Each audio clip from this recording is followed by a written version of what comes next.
This week on the Computer Chronicles, digital photography. We'll show you how to shop for a new digital camera. We'll explain how to use your PC to make your pictures better. We'll look at scanners and show you how to convert paper photos into digital photos. And we'll look at color printers and figure out which ones are best for digital photography. Plus, a look at an art exhibit for digital photographers and how professional journalists are using digital cameras to meet those deadlines. All this and Giles Online, this week's computer news, my pick of the week, all coming up next on the Computer Chronicles. Computer Chronicles is made possible in part by SoftSource Incorporated, publishers of Pro One software, educational software for young adults.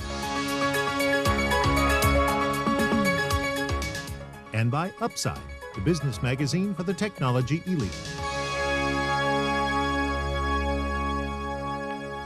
Hi, and welcome to the Computer Chronicles. I'm Stewart Cheifet. Consumers in the U.S. spend $13 billion a year taking and developing pictures. Now, right now, almost all of that photography uses chemicals and paper, but thanks to the power of today's PCs, the era of digital photography has arrived. Pictures represented simply as bits and bytes. And I guess, Michael, the first issue is the camera. What digital camera should I buy to take these pictures in the first place? And I started out with this little guy a year ago, and of course it's totally outdated with all these better ones you have here. So show us what some of the choices are, Mike.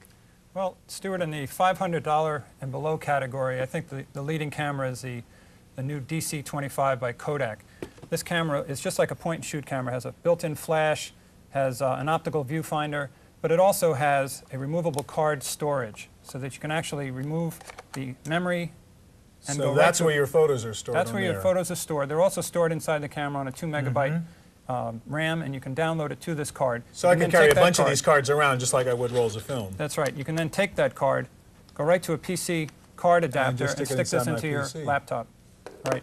Now, unlike a point-and-shoot camera, you also have a LCD preview on the back, so you can take a look at the images and decide which ones you want to keep and erase the ones you don't. So that's under $500. Let's work our way up the line here and move to something slightly better, which would be this Olympus? Right. This Olympus 200L is better in resolution than the Kodak. It gives you a 640 by 480 pixel image, whereas the Kodak gives you a 493 by 380. Is that so the main image difference? Quality. That's the main difference. And about another $100. Another $100, but the Kodak also still features that removable storage, which the Olympus doesn't. Which you don't have here. Right, but you have everything else. So you can only take a finite number of pictures in here before having to dump them. There's a 2 megabyte RAM inside here. It gives you about 20 images. That's a major downside. Right. All right, so let's go to the Fuji next. The Fuji in the same, almost same price range as the Olympus, only about $100 more. This camera doesn't have an optical viewfinder or a flash built in, but it does offer a PC card, so that's your storage. mini card storage. Now this is a different type of card than the other one we saw, and there's a big battle as to which one of these still would would be the slip standard. into a PCMCIA card. Right, still has an adapter for it, goes right into a PC card. This camera has an LCD in the back, and that gives you a live view, just like your Casio. Now this one has video out too, so you can just show it on your TV. So you go right to your TV with this. You can set the images in a sequence and have it play back like a slideshow on your TV. Yeah. All right, let's go to the top of the line here, and that's your Ricoh. That baby is really interesting. Go through it. Well, this one really is interesting. One of the features on this is a removable LCD screen. You can buy it with or without it, but with the LCD screen, it's about $1,000. Okay. Now this one has a 2-position lens, so you can zoom in a little closer. It has a wide angle and a 55 millimeter equivalent. It does have a flash? Right, built-in flash with controls. PC card comes right in here. Full-size PCMCIA card for storage. Video out to your television and output to your computer. Now there's a speaker on here. What do you have a speaker on? Well, the speaker on here is actually because this camera has built-in sound recording capability. You can record sound with an image, you can record sound by itself, and you can record no sound with an image and play it back whenever you want. Welcome to Computer Chronicles. Wow. This is your camera speaking. So you can do a little vocal annotation to That's right. To your you can add vocal, and you can also do almost like a multimedia grab with this. You can capture 1 image per second until you run out of memory. Wow. And then play that back. There's quite a few other All right, let me features ask like you to explain in terms of the output here what the difference is in the resolution of those cameras. So in that little Kodak, we're talking about little pictures like this? What the Kodak gives you pictures about this size if you go out to a 200 DPI dye sublimation printer. That's about as large as you can get in the photographic quality mode. Okay, and at this size? 640 by 480 gives you a little larger image, and you can see that the size is actually increased. And how about to get these larger size images? This is at about the Ricoh resolution that you can get images about this size. So about 3 by 4 at Ricoh stamp. Different world of photography. It really is. Okay. Well, is the quality of digital photography good enough for serious, creative work? Apparently so. At the Art Museum in San Jose, we found 2 exhibits dedicated to digital photography. In the heart of Silicon Valley, the San Jose Museum of Art recently hosted 2 exhibitions of digital photographs, entitled Metamorphosis and Pixel Perfect. The featured works had only one thing in common. At some point in their creation, the images existed only as digital information. There's artists who essentially start with some sort of more traditionally made photograph, or you know, it might be something they did themselves, or they might be appropriating another artist's image, or just, you know, an old photograph from a rummage sale. And you know, combining it, scanning it into the computer, combining it with other images or some kind of background they might have generated within the computer. One of the artists exhibiting in the show is Rebecca Bollinger, who experiments with the digital process from her studio inside a converted military base. Rebecca is currently working on a project which prints digital portraits onto the surface of cakes. Her fascination with pixelated images led her to re-photograph images as they appear in the lens of an LCD projector. I'm really interested in the idea of photography, you know, being about light, and this being about the light from the computer coming out and capturing that moment. The large format images in the museum's show began as photographs that were later scanned into a Macintosh.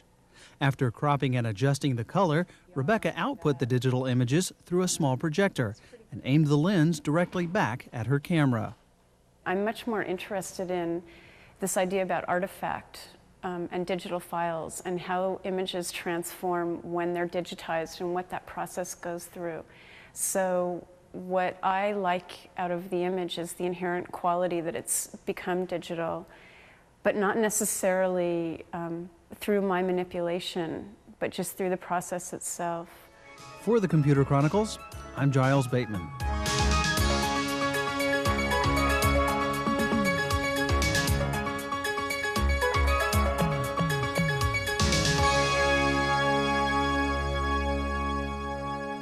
The power of digital photography is not only that you can take digital snapshots, but you can manipulate those images inside your computer.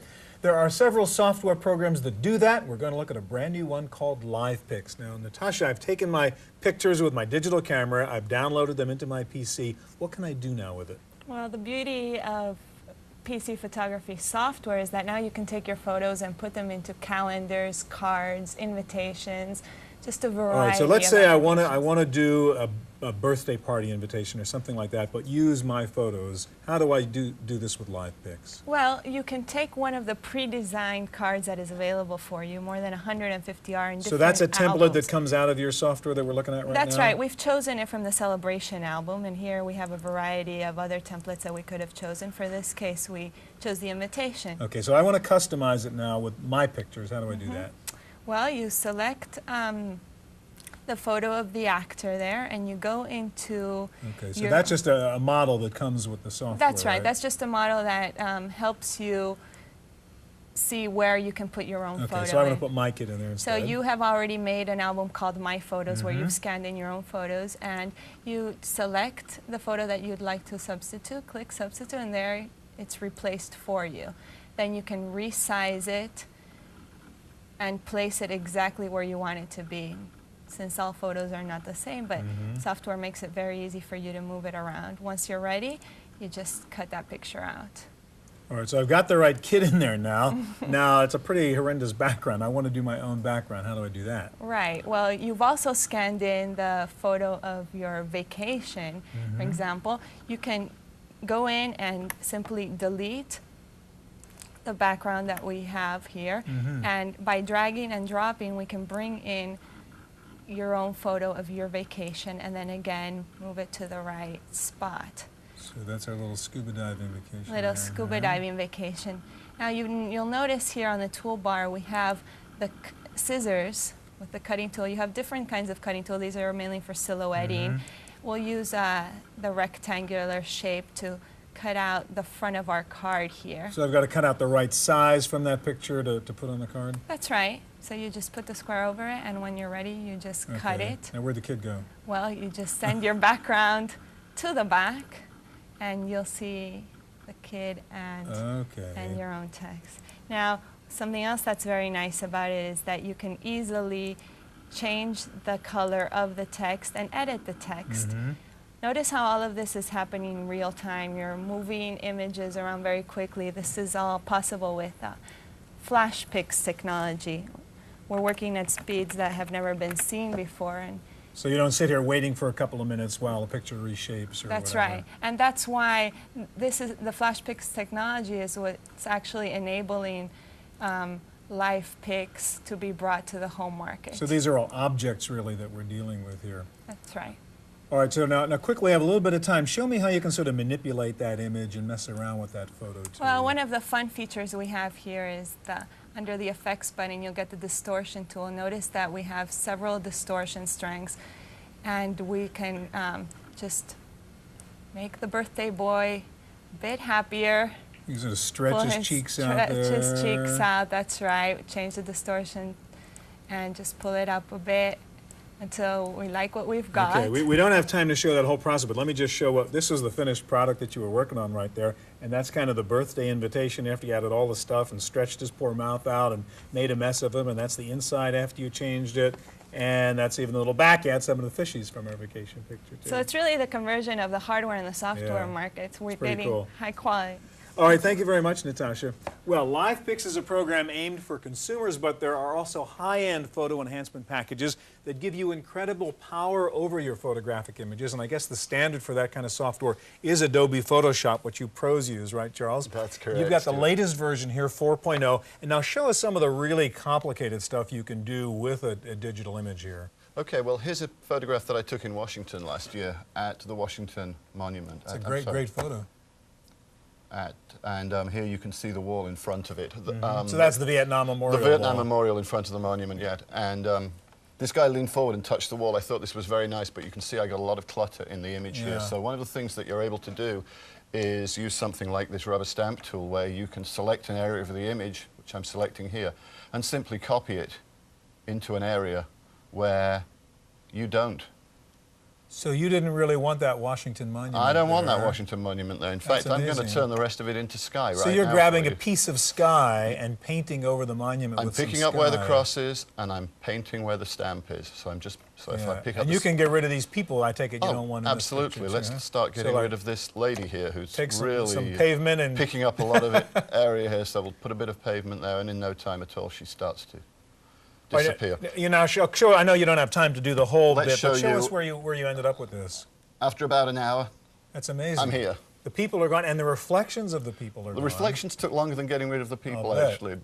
But the trick was to work along the lines of the perspective and just fill it in. And now you've got the perfect picture, and you could choreograph this yourself. Absolutely. So this was an element I wanted to use in a... Let's talk about a couple other key elements that you can do here, and that's the use of layers and the use of masks. Absolutely, which is what I was doing here. I wanted to use this as part of a larger composite about Washington and the wall.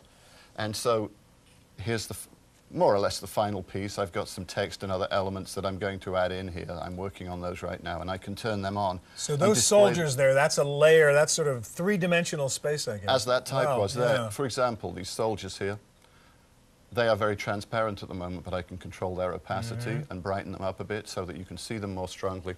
Or I can just pick them up and I can move them somewhere new within the area of the image. So again, the idea is that's a composite image of different layers, and you can control each layer at a time. Absolutely, and this means that you can make decisions and try things out without destroying your work. Okay, finally, masks. What are they and how do you use them? Masks allow you to crop out areas of the picture without removing the whole picture. For example, on this main image that you saw me retouching a moment ago, I have what's called a layer mask, and if I come in and turn off the layer mask for that part of the picture, you'll see that in fact I've still got the background of the walkway there, but when I enable the mask that goes with it, then that area is removed. But I can go back there later. Perhaps I want some of that to show through later or whatever. So So again, you can maintain all the different elements and pieces in separate places and manage them as you wish. Absolutely, and make all kinds of tests and decisions until you get the layout you want. One thing I was experimenting, just for example here, was adding the Capitol building into the background. So here's that layer, and if I just turn it on... So much for seeing is believing. Oh, absolutely. Thank you, Charles. You're very welcome. All right, well, one of the features of digital photography is that it is fast, no processing time. And since the images are in digital form, you can ship them electronically. No surprise then that professional photojournalists with very tight deadlines are increasingly turning to digital photography.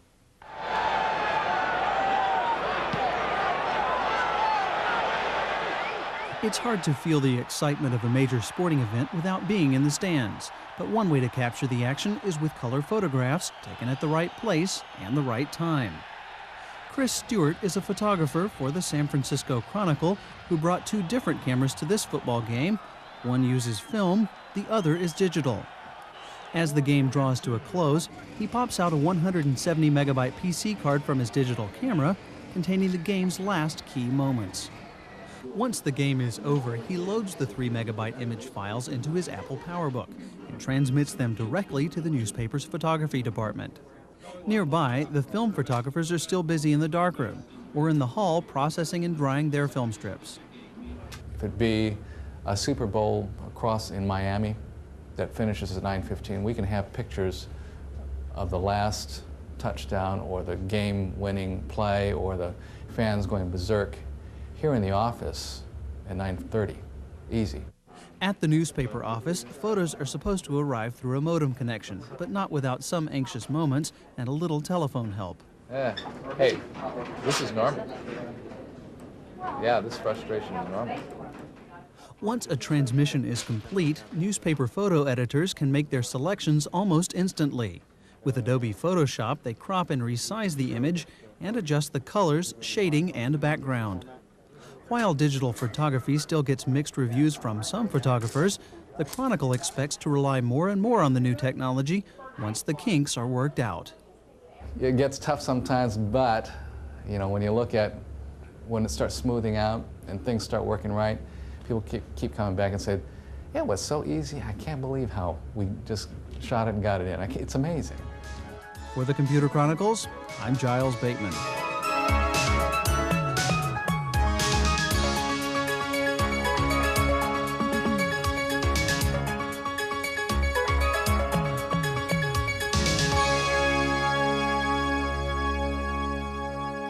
So far, we've assumed you started this process with a digital camera, but you may want to keep using your good old trusty film camera. That means finding a way to get those pictures inside your PC, and that means a scanner. That's right. And John, this is what we used to think of as a scanner, big flatbed heavy thing that took up your whole desktop, right? Yeah, nowadays they're nothing near the price that they used to be. This is only $349. You get full color scanner, wow. Color scanner, 300 DPI. It's nice. The problem is, you know, you've got to install. Takes a slot, takes a card, not so simple. Right, and it dominates your desktop. So let's look at the simplest way to do scanning, and I'll get rid of that big guy, and that's with something like this, huh? That's right. This is a sheet-fed scanner. It kind of turns the technology inside out. The scanner. So I could take one of my photos, just shove it in here, puts it into my PC. I can then do the enhancement stuff. That's right. Or you could scan in documents. What's really cool, I guess, with these new ones is before you needed a flatbed to do something like this, right? That's right. But that guy just comes off. Comes right off. You set it so it's like one of those old little hand scanners. But you don't touch the scanner. You don't have to touch it. It's got the full size. Software launches. Just push scan now. Shows you a little demo here of how it works. Just push start. And it's got its own little motor, so you don't worry about doing it jerky or. That's right. And it stops right at the edge of the book, so you don't have to worry about whether it's going to fall or anything. That's amazing. Now, what does this one cost? This is $299. It does 200 DPI in color, 400 DPI in grayscale. Plugs into your parallel port. 6 minutes tops installation. Quality pretty good? Very good, actually. The problem is that occasionally it can be a little bit dark, but you can fix that up very easily with an image editor.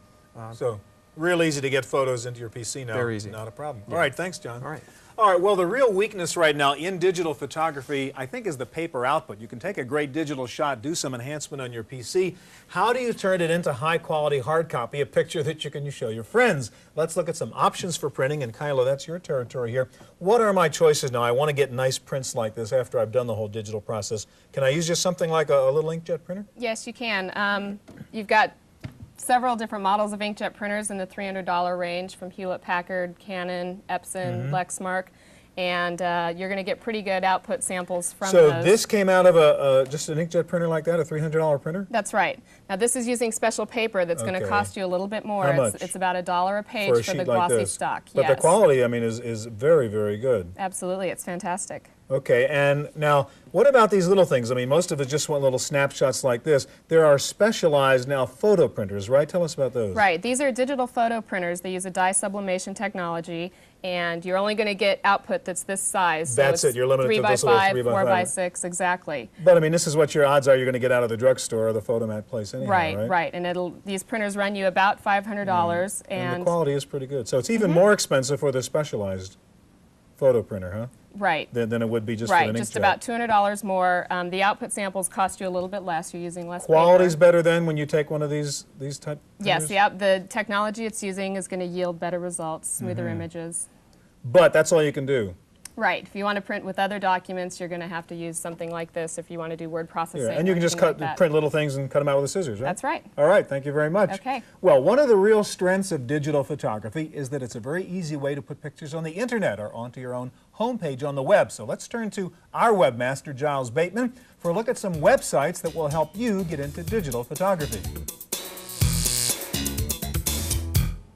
Thanks, Stewart. Let's start by checking out Digital Photography Exhibit 96. This is an annual digital photography competition, and there's lots of good information here. One of the first things you may want to check out if you're new to digital photography is the Digital What section here, which answers the question, what is digital photography? Nice overview here with lots of links to help you out along the way.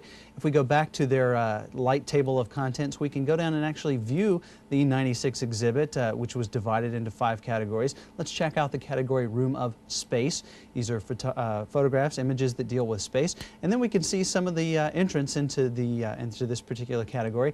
We could click on this image to get a bigger view, or what we could do if we're more interested in the technical explanation is get an explanation of how that particular image was made. Next, let's check out the Photographers News Network. This is for all photographers, not just digital photographers, but they do have a good section on digital photography where you can find news, tips, and just information about digital photography. Here's one of their features let's check out called Send in the Gowns. This is adding digital photography to the wedding mix.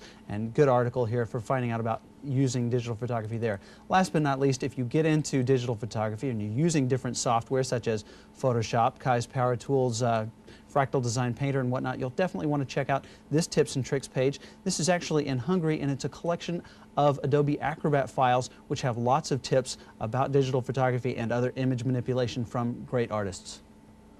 Thanks, Giles. Time now for our weekly summary of the latest internet and PC news. Here's this week's Random Access Report with Laurie Anderson. In the Random Access file this week, the troubled Italian company Olivetti is said to have reached an agreement to sell its personal computer division to the U.S. company Centenary. Italian newspapers report a letter of intent has been signed by Centenary, which specializes in purchasing ailing companies and then turning them around.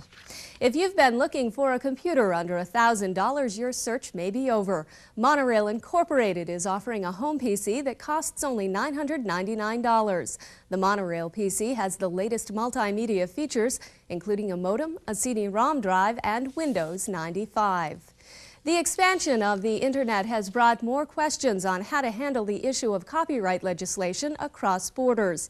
In an effort to sort out the mounting concerns, the United Nations is hosting a 3-week conference where delegates will work on the first major revision of international copyright law in 35 years. In a unique move to generate revenue from a website, the MTV network has quietly begun demanding money from online services whose customers can view the music television's website. MTV is trying to get the online services to pay a multi-million-dollar fee or risk having the site blocked. Besides making money, this move is seen as a way for MTV to position itself as an incentive like it is in the cable industry. And finally, here's a little something to get you in the holiday spirit. Pepsi's new holiday ad campaign. The computer-generated characters created by Pixar and Blue Sky get into all kinds of mischief in this spot. Find out how it all ends when the spot airs throughout the holidays. That's it for this week's news. We'll send it back to you, Stewart. Now for my pick of the week. There is still one basic anomaly in personal computers, the shape of the display. When you work with paper, your work surface is shaped like this. This is the height and this is the width. But when you work on a computer, it all gets turned around sideways. Now that would be okay if the computer screen were wide enough to look at 2 pages at a time, but it's not. At least until now. Sharp has just come out with a new notebook computer that has a super wide screen with an aspect ratio of 16:9. That means you can now look at 2 full applications or pages at the same time. For example, if you're working on a document and checking out a website or an online source, you can look at both pages, both applications at the same time in full-size windows. Or if you're working on a spreadsheet, you can see 50% more columns, saving you from constantly scrolling up and back, left and right. This Sharp Wide Note has lots of other nice features too. It is tiny and lightweight, only 4.5 pounds. It has a built-in modem plus 2 PCMCIA slots. It comes bundled with all kinds of software, plus it has built-in software for communicating directly with a Sharp Wizard or Resaurus. It comes standard with built-in stereo speakers and 16-bit sound. It's a 133 Pentium, 16 megs of RAM, 1 gig hard drive, a super bright SVGA, active matrix screen, and a wireless IR port. It is the Wide Note from Sharp, street price around $3,000. That's it for this week's Computer Chronicles. We'll be back here again next week with more of the best in computers, CD-ROM software, and the Internet. I'm Stewart Cheifet. We'll see you here next time. Computer Chronicles is made possible in part by SoftSource Incorporated, publishers of Pro One software, educational software for young adults. And by Upside, the business magazine for the technology elite. To order a videotape of this program, call 1-800-916-PCTV. Please ask for tapes by show number and title. And for more help in keeping up with the fast-changing world of personal computing, order the Cheifet letter. Each month, Stewart writes in detail about topics covered on Computer Chronicles and includes his commentaries on the technology that directly affects how you use your computer. To subscribe or for a free trial issue, call 1-800-916-PCTV. The Cheifet letter, your solution to information overload. For more information on anything you've seen on today's program, check out our website at www.pctv.com.